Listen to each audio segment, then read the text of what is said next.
Let's see. Oops. All right. So, oops. I think I'm gonna need to start over again. I apologize. All right, one more time. So, my name is Andy Nowicki. As you know, I'm here in Clearwater, Florida, the hometown of the Church of Scientology. I'm wearing my Based Russia T-shirt, and I'm sitting across from someone who is wearing an equally, if not more, based Kyle Rittenhouse T-shirt. So we are the two most basest guys within a 20-mile radius by far. And that T-shirt of his was designed by this lady, who's going under the name, the nom de plume of Connie Chungus. Is that correct? Correct. All right. And who we have here is Stealthy Steve, and we're actually running this time, Stealthy Steve. I see the numbers going. So that last was just a rehearsal, but. Nice. All right, so and Stealthy Steve is kind of a legendary figure. Maybe you already know him or know of his legend. His story precedes him. But Stealthy Steve, let's begin by talking a little bit about... It's raining. It's raining. It is. It's okay. Florida style. This is the first rain. I've been in Florida style. for five days. This is the first rain. But we're kind of sheltered here under our umbrella. So, Stealthy Steve, you... A Scientologist. Is that it? Looks more like a Mormon. Oh, are you a Scientologist or a Mormon? Or a cop? That could be a cop. You dress like Scientologist. Could be Antifa. Okay, so Stealthy Steve, you have there's an interesting confluence of professional or personal interest that you have, because you are a member of the Proud Boys. I'll say that very softly. TVs, yeah. And you're also an accomplished artist. Yes. My pronouns are homosexual. Because I kill it with the pen. I'm deadly with the pen. There you go. And your significant other here is also an artist. In fact, you're the one who designed the shirt that he's wearing now, right? Yes. And what was the inspiration, besides obviously Kyle Rittenhouse, but what was the inspiration to design this particular shirt of Rittenhouse and standing in front of, is it the Constitution or the Bill of Rights? Or? It was during his trial, actually. Before his acquittal? Exactly. It was, I think I did this on a Wednesday, and I released it on the Friday that he was found innocent. And I lost my account, multiple accounts over it. And we were talking about this before, and that was kind of strange because this wasn't the first time you had somewhat broken from the consensus thinking as far as what was appropriate and to have on a T-shirt and what wasn't. Yeah, I definitely walked the line with that, but for some reason that's what pushed the envelope, was Kyle. So were you, even though you got dropped, I assume there was a huge market for your T-shirt. I for had that multiple design. sales for that particular shirt. There's a lot of promotion as well. So Yeah. A lot of people shared it on their pages, their Instagrams, faction. Yeah. A lot of people pass it around, so there's a lot of confirmed buys that the financial aspect fell through because they took the money. Yeah, they took it off. They took the money, and I had almost like 400 vectors on that account that they just wiped out. Hands were rubbing frantically. I imagine. I can only imagine. So, I don't know what thread to pull first with you, Stealthy Steve. Should we talk about how you developed into a young thug? An habitual extremist. Yes, I guess a dangerous right-wing extremist, violent extremist. As I spoken with you off the record, a lot of my youth involved art as an escapist kind of method. It was a byproduct of living a chaotic lifestyle. I need something structured and substantial that I could do on a continual basis that I could rely on and see a sense of progression, because my life was just all over the place. I was in foster care, I got taken away, and my mom's a schizo. So I needed something to do. So given that I was an artist, I was also interested in lowbrow art culture, comic books, magazines, anything that was considered like taboo. So it always led me towards, you know, things like, I don't know, the obvious things any artist goes towards, like researching the Order with Robert Matthews, or you know, I don't know how pre-internet even I was aware of the Turner Diaries. And this in spite of your not being racially pure. Correct. Yourself. I'm an Amerimut in the truest sense of the word. Actually, I had tried to become I was part of a smaller group that got offended that I used that as my profile picture. Really? The American, I mean, yeah, they said it was very offensive. I'm like, if you're fascist, you gotta have a sense of humor, you know, because fascism's so stuffy, and you need like a little, you know, laugh sometimes, you know. But, anyways, you should also accept allies where you can find them. That was a problem. Yeah, I think marketing. Marketing. I mean, if you're familiar with like what's that? 2x2.net. You know, a perfect strategy. So, but or the Home Shopping Network, QVC.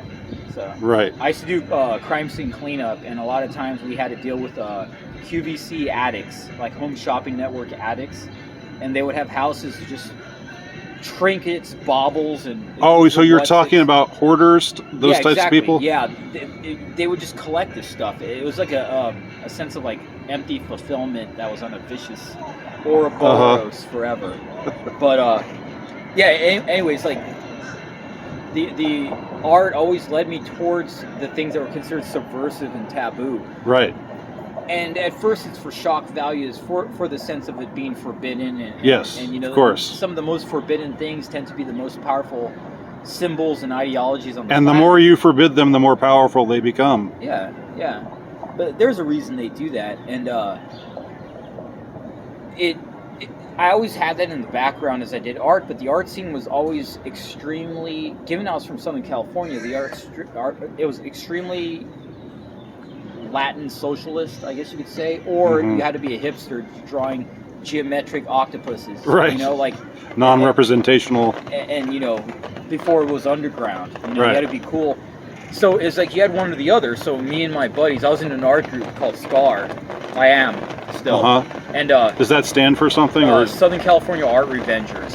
And we would go to art shows, but they're always like hipster run. Yeah. And just offend people by breathing on them, you know, like. But just showing up and not being upper middle class. Upper middle class, but collecting the poorest of clothing secondhand, you know, and having ridiculous haircuts, I guess. I mean, we had our own ridiculous haircuts, you know, right. But it wasn't the proper ridiculous haircuts. Right. And I mean, I remember one time walking in, and we were running up the tab and telling them that the curator had paid for all our drinks, like hundreds of dollars. My buddy's sitting on top of a table talking to this chick with like a He-Man haircut or like a little haircut, and he's like, yeah, I can't tell if you're a man or a woman from that haircut. And this was like pre what's happening now, but it was the onset. So I mean, people were aghast at the way we were behaving, you know, and real children of the corn shit. Yes. But you're either, you know, if you were at the time pre-Trump, if you're an edgy right winger, you were doing it ironically, you know, and you would make racist jokes, but it was only okay if you were like vegan and you cared about communist Asian kids in some third world country by your bumper sticker, right? You know, whatever it was, and you love Che Guevara, and then you could be racist, right? And you could make racist jokes. Yeah, it's sort of like the carbon tax, or like you offset your racism by being virtuous and by going to the vegan stores where it smells like farts all the time. Look at that, dude. God did this for us. God did this for us. It hasn't. I'm telling you, the time I've been in the state of Florida, this is not. Woo! This is the first time. Praise him. And so it was always there, but the hoity-toityness I could never connect with, and the heavy influence of like like Mexican culture. Yeah. But the socialist part of it, not like the elite, not the true cultural heritage. Right. Not anything of a nationalist spirit, but just Right. like the socialism. Not the patriarchal. No, it was like the hyper capitalistic communism, like marketing communism is cool. Right. I could never get on board with that. You know, I never wanted to struggle for the underdog, because being an underdog myself at times, I would never admit it, because that's embarrassing. Yeah. You know, and I would never want to struggle for the underdog. I was more of a bully. It's only the upper middle class white people like me and my kind who want to or romanticize that or stuff. Or third and fourth generation Hispanics who went off to college. Yeah. Yeah. But I always tried. And I gave it the benefit of the doubt. And there's aspects of socialism that like were appealing because of the way it's marketed. You know, you're for a force of people with an ideology, like a certain spirit. national socialism, right? Well, that's the thing. It's like, and I always told people, I said, I like these socialist ideas, but I'm very nationalistic. So like a socialistic nationalism would be pretty cool. And Were you ever a Nazball? No. Okay. No. That's good, because that's pretty cringe, I think. No, I do own Iron Gates book from Temple of Blood. That's of with a V. Very, you know, the guys who worship Drill Sergeant Gray. You know, all hail the rape tent for the night of the long knives and all that. Yeah. But the thing is I don't know if you read Blood Meridian. That book is way more based than Iron Gates was. Okay. So Blood Meridian's sick. It was the guy who did The Road. It's a Western, but the Indian scene's wicked.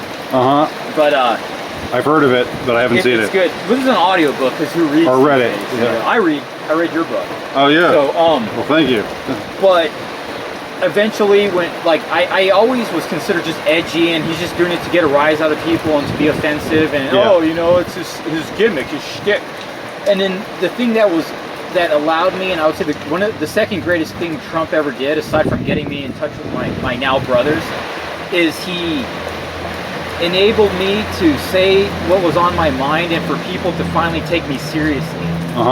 You know, because I finally, a magical Korean man on the internet hit me up and told me to make a YouTube video that they would add to their like Korean people of color website about guys that like Trump. So for like, Trump. I did one. Koreans for Trump. Yeah. When I came out on, when I did it and I posted it to my Facebook, everybody got weird and freaked out, and you know, and then, you'd been exposed for for being the wrong kind of person. And what's funny is one person actually said it was a marketing campaign, that I was marketing my art to white people, and that's why I was going with you were a grifter, that right? Isn't that the accusation? I don't think the guy, he was too old to understand that kind of term. Yeah. But yeah, he was basically calling me that, or saying that I just worked well with white buyers. So like, I guess like an ethno-nationalist capitalism. So I was a grifter in that. Right. But so did you have artistic influences? Are there artists that you look up to or admire? Yeah, he did. See, I should have looked up his name. Armageddon Culture, the book, Volume 1 and 2, or Doomsday Culture. It's this book where the cover, I see these books at Borders Books, and the cover had like crazy collages of people fighting. There's like black guys with red lips and big knives stabbing white pregnant women, guys, Canadians with hockey sticks, like beating people. So those are like two things. Pulpy kind of stuff, you could say? Adam Parses or something. Okay. I don't remember. Like Frank Frazetta, is that how you say his name? Yeah, more lowbrow, more like grind. Okay. More grind. Okay. Yeah, because I did collect Frazetta trading cards. I collected Julie Bell, all that stuff, but that's more the fantasy kind of stuff. Sure. You know, I liked Lovecraft too. He's not an artist, he's a writer, but there was a series of his books where the covers were highly influential art-wise. And Lovecraft himself. And then I read him only partially understanding him as a kid, and then as I got older, I really connected with his over-descriptiveness of like scenes, the rolling Vermont hills, New Hampshire, all of that. He's a very unique writer. I mean, I would say influenced by Poe to a degree, but definitely still takes it in his own direction. Definitely. And only later did I realize that his the way he described aspects of society I could highly relate to. Yeah. And I like cats, so that was highly appealing. There you go. Yeah, but yeah, the way he described it, the strangeness of foreigners in his land was highly relatable, I guess you could say. I felt like a tourist in my own land, you know. And so that's it was something like I felt a sense of a kinship, you know. Now being being half Mexican, as you say, that's the term you use. Yeah. Have you ever gotten any blowback from? Oh, constantly. Your every single time I went to a rally and your co-ethnics. Yeah. My co-conspirators in the takeover of Aslan. No, yeah, because they would do this game where they do it online a lot, but in person rallies too, where they'll say, you know, the moment you hang out with those Nazis, they think you're a wetback, they think you're a spick, and I'm thinking they've never called me that. You call me that in this kind of medley, this ensemble, this delicate yet mysterious dish, but in reality, you're just calling me that. Yeah. You're calling me that. Right. Because you're mad and you really want to call me that. You know, because it has an impact. It bothers them so much that they want to call me that. And they'll call me a coconut, a sellout. Coconut, that's interesting. Yeah, it's a Cali thing. That's white on the inside, brown on the outside. Yeah. I mean, really, what are they saying? That's my power level? Mask off. It's kind of like the Oreo thing for blacks. Yeah, but mask off, I'm a coconut. I'm okay with that. I got a nice juicy inside. I used to go to Mazatlan in Mexico. And we would drink the coconuts on the beach. I can be okay with that. And I also have to ask are there any like hardcore NS types who say we don't want you around? You're not one of us. You know, or like conversations that are like, well, as long as you know that in the end you mulattoes are marched out into the canyons, never to be seen from again. And I'm like, I've already mapped out what I want the housing development in the canyons to look like. It never specifically says what happens. Yeah, never specifically says. We'll cross that bridge when we get there. Exactly. You know, we can deal with that later. We got a general thing to deal with now. Right. Who's mad? So I mean, we should talk about that. Well, this is the thing too. Is I knew a guy who was in the publishing aspect of what you would call like white extremist periodicals, and he said a majority of the buyers were from South America and Latin America in general. Interesting. And there's a huge kind of like scene down there, whether it's with the black metal guys like NS, or just in the political movement. You'll have that down there because of their roots. And I would say like the blood memory of where a lot of them came from, and just like old conquistador lineage. You know, we feel it in our loins more so. Like the Aryan feels it in his heart, but with Spaniards we feel it in our loins because that was primarily what guided us to populate. You know? You guys wanted to build arches and whatnot. You know, we just wanted to penetrate arches. But the thing is, carry my coconut, dude. I needed to invent coconuts. Like if you ever played alchemy on the phone. Combine things, mash them together, and they make something new. Like what is that? When you mash a Japanese guy and a Mexican woman, you make a Filipino. That's how God did it. So you start with like CMYK, like 4 key components, and then you mash them all and make other things. But I got a lot of blowback, and you know, even to this day, you know, like shout outs like Colorado Antifa. The Garfield guy, like all those Antifa dudes, like they would promote my art more than me, and there are people who really like sleuth. They really investigate the symbolism in my art and like really. They do the cool red circles on a lot of stuff, the hula hoop, so that it would say, look, that's a symbol of like white extremism or fascism, you know. And they got my art across Twitter, where like they developed my Twitter identity more than Google or any other. You mean in an effort to condemn you, they wound up selling your work. I mean, they just showed it more than I could have, and my base could have, more than I did in all the years as an artist. Like as just doing art shows, I showed in like all of Southern California, Las Vegas, and Mexico every year, and we get a tour down there. A representative from the city would come down and take us to the places we need to go. The other guy would take us to places we shouldn't go, you know, and interesting. Yet out of all that, you know, the internet comes about and more people see, like, I felt more joy out of people just seeing my stuff. That's the best I could hope for. Of course, as an artist, you want to be. It's in their psyche. You want to be seen. You want to be appreciated. And their site did that more than anything. And yeah. But at the same time, they tried. They called art galleries. They tried to get you canceled. Children's book publishers. Yeah. They called a magazine guy and said, you know who you're showing your magazine, and the magazine dude was like, he kind of looks like Mr. Glass. Tougher, you know. And you mean from Unbreakable? Yeah, and he had Samuel L. Jackson. Yeah, exactly. And he's like, ride the infamy, Johnny, and then tell him what you have to say. I said my name. Double docs. But he's like, ride the infamy, and then when you got enough recognition from ride their hate, then explain what you believe. And I said, yeah, I can do that. But part of me I just can't bring myself to do that a lot of times. And then they hit up a gallery. And this art gallery, I don't know what they thought they were getting into. Thank you. And but the gallery, the guy has like a statue of St. Jude where he offers cigars and money to the guy. I mean, very narco corridos, you know. Like the guy has a golden Uzi, a mural of him with a golden Uzi on the wall. This is like a guy that like we hang out there on a weekend when we have no art show, drinking beers and you know, just hanging out. And it's like these are like. I hung out with goons, you know. These are goons I grew up with and goons I met that were like-minded in spirit. You know, they may have not been the same political inclination as me, but in the end, they probably were. It's just the way society paints political ideology into like distinct camps. They would never. They want to divide us. Yeah, but they'll never adhere to that. You know. Yeah. And they operate outside of what's considered the legal norm in a lot of instances. Because the system itself is in a Ted Kaczynski sense of the way, like, faulty.